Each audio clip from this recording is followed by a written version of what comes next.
Welcome back. ತಪ್ಪೊಪ್ಪಿಗೆ ಮಾಡಿದ್ದಾರೆ ದರ್ಶನ್. ಬುಲ್ಬುಲ್ ಚಿತ್ರದ ಆಫರ್ಗಾಗಿ ಸಂಪರ್ಕಿಸಿದ್ದೆ ನಾನು. ಯಾರನ್ನ? ದರ್ಶನ್ ಮೊಬೈಲ್ ನಂಬರ್ನ ಮ್ಯಾನೇಜರ್ನಿಂದ ಪಡೆದಿದ್ದೆ. ಅದನ್ನೇ ನೆಪ ಇಟ್ಟುಕೊಂಡು ದರ್ಶನ್ ಜೊತೆ ನಾನು ಮಾತಾಡ್ತಾ ಇದ್ದೆ.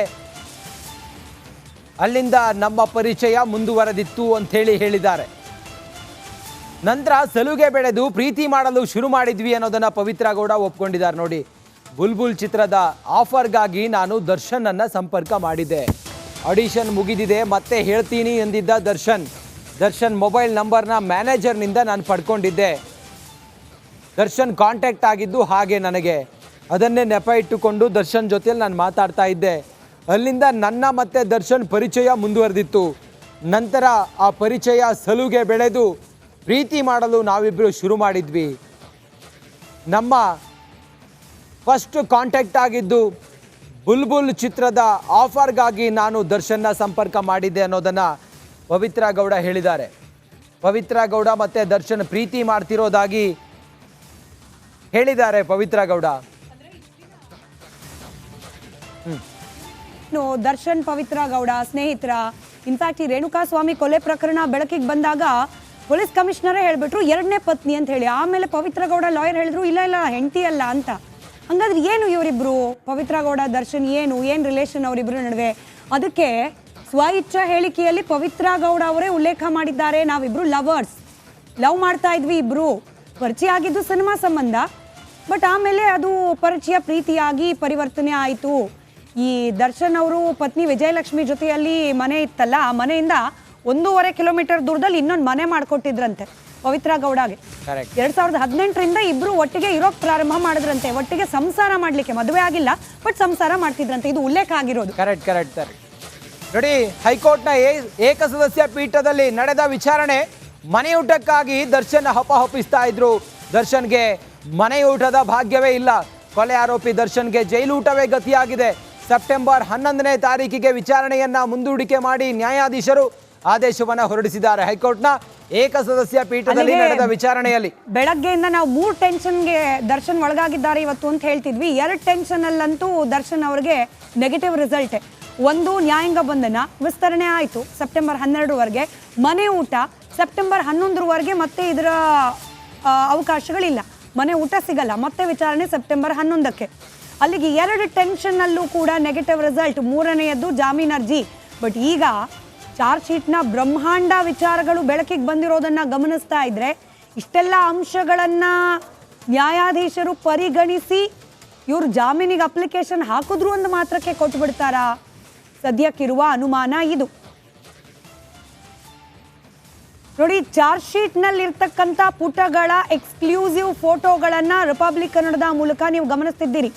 ದರ್ಶನನ್ನ ಈ ಅವತಾರದಲ್ಲಿ ಪಿಕ್ಚರಲ್ಲಿ ನೋಡಿದ್ರೋ ಇಲ್ವೋ ಗೊತ್ತಿಲ್ಲ, ಬಟ್ ಚಾರ್ಜ್ ಶೀಟಲ್ಲಂತೂ ನೋಡಿ ಆ್ಯಂಗಲ್ ಡಿಫ್ರೆಂಟ್ ಆ್ಯಂಗಲಲ್ಲಿ ದರ್ಶನ್ ನಿಮಗೆ ಸ್ವಲ್ಪ ಕನ್ಫ್ಯೂಸ್ ಆಗ್ಬೋದು. ಇವರೇನ ದರ್ಶನ್ ಅಂತ ಆಧಾರ್ ಕಾರ್ಡ್ ಫೋಟೋ ಥರ ಇದೆ, ಬಟ್ ಸ್ಟಿಲ್ ಇದು ಅದೇ challenging star D boss Darshan. ಪೊಲೀಸರು ತೆಗೆಯುವಂತಹ ಫೋಟೋ, ಸ್ಲೇಟ್ ಒಂದಿಲ್ಲ ಕೈಯಲ್ಲಿ. ಇತ್ತೀಚೆಗೆ ಮಾಡಲೇಬೇಕು ಅನ್ನೋ ಕಂಪಲ್ಷನ್ ಇಲ್ಲ, ಕೈಯಲ್ಲಿ ಸ್ಲೇಟ್ ಹಿಡಿಸೋದು. ಸ್ಲೇಟ್ ಒಂದು ಮಿಸ್ಸಿಂಗ್ ಇದೆ. ಅದನ್ನು ಬಿಟ್ಟರೆ ನೀವು ಪಿಕ್ಚರಲ್ಲೆಲ್ಲ ನೋಡಿರ್ತೀರಲ್ಲ, ಸಾಮಾನ್ಯವಾಗಿ ಯಾವುದಾದ್ರೂ ಪ್ರಕರಣದಲ್ಲಿ ಅರೆಸ್ಟ್ ಆದವರು ಕೈಯಲ್ಲಿ ಸ್ಲೇಟ್ ಇಟ್ಕೊಂಡು ಫೋಟೋಗೆ ಪೋಸ್ ಕೊಡೋದು ಸೇಮ್ ಟು ಸೇಮ್. ಇದೀಗ ಪವಿತ್ರ ಗೌಡ ಅವರದು, ದರ್ಶನ್ ಅವರ. Welcome back. ತಪ್ಪೊಪ್ಪಿಗೆ ಮಾಡಿದ್ದಾರೆ ದರ್ಶನ್. ಬುಲ್ಬುಲ್ ಚಿತ್ರದ ಆಫರ್ಗಾಗಿ ಸಂಪರ್ಕಿಸಿದ್ದೆ ನಾನು. ಯಾರನ್ನ? ದರ್ಶನ್ ಮೊಬೈಲ್ ನಂಬರ್ನ ಮ್ಯಾನೇಜರ್ನಿಂದ ಪಡೆದಿದ್ದೆ.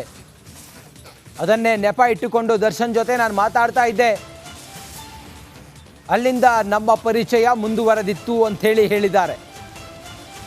ನಂತರ ಸಲುಗೆ ಬೆಳೆದು ಪ್ರೀತಿ ಮಾಡಲು ಶುರು ಮಾಡಿದ್ವಿ ಅನ್ನೋದನ್ನು ಪವಿತ್ರ ಗೌಡ ಒಪ್ಕೊಂಡಿದ್ದಾರೆ. ನೋಡಿ, ಬುಲ್ಬುಲ್ ಚಿತ್ರದ ಆಫರ್ಗಾಗಿ ನಾನು ದರ್ಶನನ್ನ ಸಂಪರ್ಕ ಮಾಡಿದ್ದೆ. ಆಡಿಷನ್ ಮುಗಿದಿದೆ, ಮತ್ತೆ ಹೇಳ್ತೀನಿ ಎಂದಿದ್ದ ದರ್ಶನ್ ಮೊಬೈಲ್ ನಂಬರ್ನ ಮ್ಯಾನೇಜರ್ನಿಂದ ನಾನು ಪಡ್ಕೊಂಡಿದ್ದೆ. ದರ್ಶನ್ ಕಾಂಟ್ಯಾಕ್ಟ್ ಆಗಿದ್ದು ಹಾಗೆ ನನಗೆ. ಅದನ್ನೇ ನೆಪ ಇಟ್ಟುಕೊಂಡು ದರ್ಶನ್ ಜೊತೆಯಲ್ಲಿ ನಾನು ಮಾತಾಡ್ತಾ ಇದ್ದೆ. ಅಲ್ಲಿಂದ ನನ್ನ ಮತ್ತೆ ದರ್ಶನ್ ಪರಿಚಯ ಮುಂದುವರೆದಿತ್ತು. ನಂತರ ಆ ಪರಿಚಯ ಸಲುಗೆ ಬೆಳೆದು ಪ್ರೀತಿ ಮಾಡಲು ನಾವಿಬ್ಬರು ಶುರು ಮಾಡಿದ್ವಿ. ನಮ್ಮ ಫಸ್ಟ್ ಕಾಂಟ್ಯಾಕ್ಟ್ ಆಗಿದ್ದು ಬುಲ್ಬುಲ್ ಚಿತ್ರದ ಆಫರ್ಗಾಗಿ ನಾನು ದರ್ಶನ್ನ ಸಂಪರ್ಕ ಮಾಡಿದ್ದೆ ಅನ್ನೋದನ್ನು ಪವಿತ್ರ ಗೌಡ ಹೇಳಿದ್ದಾರೆ. ಪವಿತ್ರ ಗೌಡ ಮತ್ತೆ ದರ್ಶನ್ ಪ್ರೀತಿ ಮಾಡ್ತಿರೋದಾಗಿ ಹೇಳಿದ್ದಾರೆ ಪವಿತ್ರ ಗೌಡ. ದರ್ಶನ್ ಪವಿತ್ರ ಗೌಡ ಸ್ನೇಹಿತರ. ಇನ್ಫ್ಯಾಕ್ಟ್ ಈ ರೇಣುಕಾಸ್ವಾಮಿ ಕೊಲೆ ಪ್ರಕರಣ ಬೆಳಕಿಗೆ ಬಂದಾಗ ಪೊಲೀಸ್ ಕಮಿಷನರೇ ಹೇಳ್ಬಿಟ್ರು ಎರಡನೇ ಪತ್ನಿ ಅಂತ ಹೇಳಿ. ಆಮೇಲೆ ಪವಿತ್ರ ಗೌಡ ಲಾಯರ್ ಹೇಳಿದ್ರು ಇಲ್ಲ ಇಲ್ಲ ಹೆಂಡತಿ ಅಲ್ಲ ಅಂತ. ಹಂಗಾದ್ರೆ ಏನು ಇವರಿಬ್ರು ಪವಿತ್ರ ಗೌಡ ದರ್ಶನ್ ಏನು ರಿಲೇಷನ್ ಅವರಿಬ್ರು ನಡುವೆ? ಅದಕ್ಕೆ ಸ್ವ ಇಚ್ಛಾ ಹೇಳಿಕೆಯಲ್ಲಿ ಪವಿತ್ರ ಗೌಡ ಅವರೇ ಉಲ್ಲೇಖ ಮಾಡಿದ್ದಾರೆ, ನಾವಿಬ್ರು ಲವ್ ಮಾಡ್ತಾ ಇದ್ವಿ, ಇಬ್ರು ಪರಿಚಯ ಆಗಿದ್ದು ಸಿನಿಮಾ ಸಂಬಂಧ, ಬಟ್ ಆಮೇಲೆ ಅದು ಪರಿಚಯ ಪ್ರೀತಿಯಾಗಿ ಪರಿವರ್ತನೆ ಆಯಿತು. ಈ ದರ್ಶನ್ ಅವರು ಪತ್ನಿ ವಿಜಯಲಕ್ಷ್ಮಿ ಜೊತೆಯಲ್ಲಿ ಮನೆ ಇತ್ತಲ್ಲ, ಆ ಮನೆಯಿಂದ 1.5 ಕಿಲೋಮೀಟರ್ ದೂರದಲ್ಲಿ ಇನ್ನೊಂದು ಮನೆ ಮಾಡಿಕೊಟ್ಟಿದ್ರಂತೆ ಪವಿತ್ರ ಗೌಡಗೆ. 2018ರಿಂದ ಇಬ್ರು ಒಟ್ಟಿಗೆ ಇರೋಕ್ ಪ್ರಾರಂಭ ಮಾಡಿದ್ರಂತೆ, ಒಟ್ಟಿಗೆ ಸಂಸಾರ ಮಾಡ್ಲಿಕ್ಕೆ, ಮದುವೆ ಆಗಿಲ್ಲ ಬಟ್ ಸಂಸಾರ ಮಾಡ್ತಿದ್ರಂತೆ. ಇದು ಉಲ್ಲೇಖ ಆಗಿರೋದು. ಕರೆಕ್ಟ್ ನೋಡಿ, ಹೈಕೋರ್ಟ್ನ ಏಕಸದಸ್ಯ ಪೀಠದಲ್ಲಿ ನಡೆದ ವಿಚಾರಣೆ. ಮನೆಯೂಟಕ್ಕಾಗಿ ದರ್ಶನ್ ಹಪಹಪಿಸ್ತಾ ಇದ್ರು. ದರ್ಶನ್ಗೆ ಮನೆಯೂಟದ ಭಾಗ್ಯವೇ ಇಲ್ಲ. ಕೊಲೆ ಆರೋಪಿ ದರ್ಶನ್ಗೆ ಜೈಲೂಟವೇ ಗತಿಯಾಗಿದೆ. ಸೆಪ್ಟೆಂಬರ್ 11ನೇ ತಾರೀಕಿಗೆ ವಿಚಾರಣೆಯನ್ನ ಮುಂದೂಡಿಕೆ ಮಾಡಿ ನ್ಯಾಯಾಧೀಶರು ಆದೇಶವನ್ನ ಹೊರಡಿಸಿದ್ದಾರೆ. ಹೈಕೋರ್ಟ್ನ ಏಕಸದಸ್ಯ ಪೀಠದಲ್ಲಿ ನಡೆದ ವಿಚಾರಣೆಯಲ್ಲಿ ಬೆಳಗ್ಗೆಯಿಂದ ನಾವು 3 ಟೆನ್ಷನ್ಗೆ ದರ್ಶನ್ ಒಳಗಾಗಿದ್ದಾರೆ ಇವತ್ತು ಅಂತ ಹೇಳ್ತಿದ್ವಿ. 2 ಟೆನ್ಷನ್ ಅಲ್ಲಂತೂ ದರ್ಶನ್ ಅವರಿಗೆ ನೆಗೆಟಿವ್ ರಿಸಲ್ಟ್. ಒಂದು, ನ್ಯಾಯಾಂಗ ಬಂಧನ ವಿಸ್ತರಣೆ ಆಯಿತು ಸೆಪ್ಟೆಂಬರ್ 12ವರೆಗೆ. ಮನೆ ಊಟ ಸೆಪ್ಟೆಂಬರ್ 11ರವರೆಗೆ ಮತ್ತೆ ಇದರ ಅವಕಾಶಗಳಿಲ್ಲ, ಮನೆ ಊಟ ಸಿಗಲ್ಲ. ಮತ್ತೆ ವಿಚಾರಣೆ ಸೆಪ್ಟೆಂಬರ್ 11ಕ್ಕೆ. ಅಲ್ಲಿಗೆ 2 ಟೆನ್ಷನ್ನಲ್ಲೂ ಕೂಡ ನೆಗೆಟಿವ್ ರಿಸಲ್ಟ್. 3ನೇಯದ್ದು ಜಾಮೀನು ಅರ್ಜಿ. ಬಟ್ ಈಗ ಚಾರ್ಜ್ ಶೀಟ್ನ ಬ್ರಹ್ಮಾಂಡ ವಿಚಾರಗಳು ಬೆಳಕಿಗೆ ಬಂದಿರೋದನ್ನು ಗಮನಿಸ್ತಾ ಇದ್ರೆ, ಇಷ್ಟೆಲ್ಲ ಅಂಶಗಳನ್ನು ನ್ಯಾಯಾಧೀಶರು ಪರಿಗಣಿಸಿ ಇವರು ಜಾಮೀನಿಗೆ ಅಪ್ಲಿಕೇಶನ್ ಹಾಕಿದ್ರು ಒಂದು ಮಾತ್ರಕ್ಕೆ ಕೊಟ್ಟು ಬಿಡ್ತಾರಾ? ಸದ್ಯಕ್ಕಿರುವ ಅನುಮಾನ ಇದು. ನೋಡಿ, ಚಾರ್ಜ್ ಶೀಟ್ನಲ್ಲಿ ಇರ್ತಕ್ಕಂಥ ಪುಟಗಳ ಎಕ್ಸ್ಕ್ಲೂಸಿವ್ ಫೋಟೋಗಳನ್ನು ರಿಪಬ್ಲಿಕ್ ಕನ್ನಡದ ಮೂಲಕ ನೀವು ಗಮನಿಸ್ತಿದ್ದೀರಿ. ದರ್ಶನನ್ನ ಈ ಅವತಾರದಲ್ಲಿ ಪಿಕ್ಚರಲ್ಲಿ ನೋಡಿದ್ರೋ ಇಲ್ವೋ ಗೊತ್ತಿಲ್ಲ, ಬಟ್ ಚಾರ್ಜ್ ಶೀಟಲ್ಲಂತೂ ನೋಡಿ ಆ್ಯಂಗಲ್ ಡಿಫ್ರೆಂಟ್ ಆ್ಯಂಗಲಲ್ಲಿ ದರ್ಶನ್. ನಿಮ್ಗೆ ಸ್ವಲ್ಪ ಕನ್ಫ್ಯೂಸ್ ಆಗ್ಬೋದು, ಇವರೇನ ದರ್ಶನ್ ಅಂತ. ಆಧಾರ್ ಕಾರ್ಡ್ ಫೋಟೋ ಥರ ಇದೆ, ಬಟ್ ಸ್ಟಿಲ್ ಇದು ಅದೇ challenging star D boss Darshan. ಪೊಲೀಸರು ತೆಗೆಯುವಂತಹ ಫೋಟೋ, ಸ್ಲೇಟ್ ಒಂದಿಲ್ಲ ಕೈಯಲ್ಲಿ. ಇತ್ತೀಚೆಗ ಮಾಡಲೇಬೇಕು ಅನ್ನೋ ಕಂಪಲ್ಷನ್ ಇಲ್ಲ, ಕೈಯಲ್ಲಿ ಸ್ಲೇಟ್ ಹಿಡಿಸೋದು. ಸ್ಲೇಟ್ ಒಂದು ಮಿಸ್ಸಿಂಗ್ ಇದೆ. ಅದನ್ನು ಬಿಟ್ಟರೆ ನೀವು ಪಿಕ್ಚರಲ್ಲೆಲ್ಲ ನೋಡಿರ್ತೀರಲ್ಲ, ಸಾಮಾನ್ಯವಾಗಿ ಯಾವುದಾದ್ರೂ ಪ್ರಕರಣದಲ್ಲಿ ಅರೆಸ್ಟ್ ಆದವರು ಕೈಯಲ್ಲಿ ಸ್ಲೇಟ್ ಇಟ್ಕೊಂಡು ಫೋಟೋಗೆ ಪೋಸ್ ಕೊಡೋದು ಸೇಮ್ ಟು ಸೇಮ್. ಇದೀಗ ಪವಿತ್ರ ಗೌಡ ಅವ್ರದ್ದು, ದರ್ಶನ್ ಅವರ. Welcome back.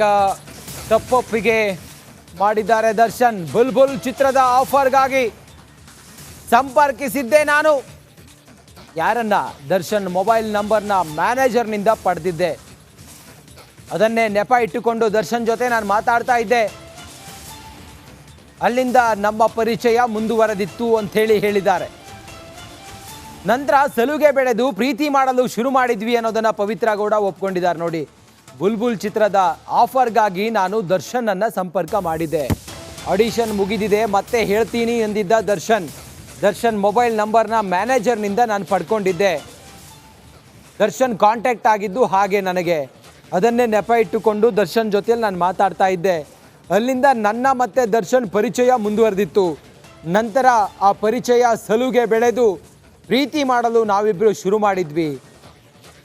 ನಮ್ಮ ಫಸ್ಟ್ ಕಾಂಟ್ಯಾಕ್ಟ್ ಆಗಿದ್ದು ಬುಲ್ಬುಲ್ ಚಿತ್ರದ ಆಫರ್ಗಾಗಿ ನಾನು ದರ್ಶನ್ನ ಸಂಪರ್ಕ ಮಾಡಿದ್ದೆ ಅನ್ನೋದನ್ನು ಪವಿತ್ರ